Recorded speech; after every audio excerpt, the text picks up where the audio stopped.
Greetings folks, it's Wednesday the 17th of December 2025 and I've been working on the stationary bike power generator machine and I've been thinking about using two motors, so I'm just going to show you this. The reason I'm doing this is one of my mates is coming over later and he's going to have a go on it, and using two motors seems like it's fairly hard work and I'm not sure it's beneficial in any way.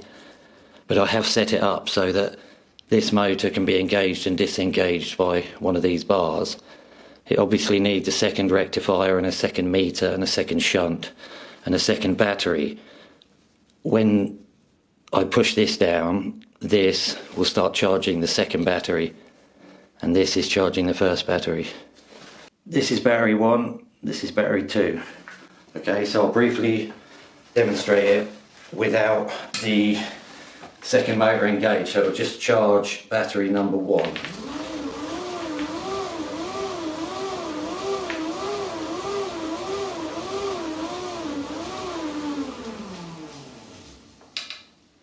And when I engage this, it'll start charging battery number 2.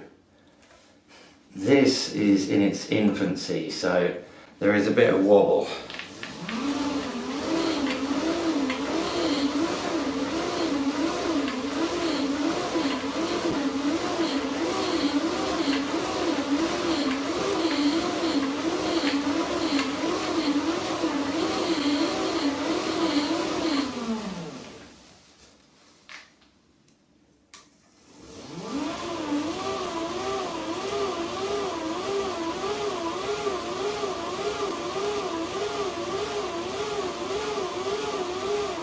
So that was a quick demonstration.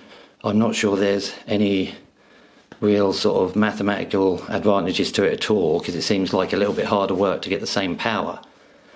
But anyway, my mate's popping over later and I'm going to get him to test it in using both motors and then one motor on its own in 12 volt and 24 volt. Because to run, you could run these 24 volts each, but then you need two sets of 12 volt batteries, don't you?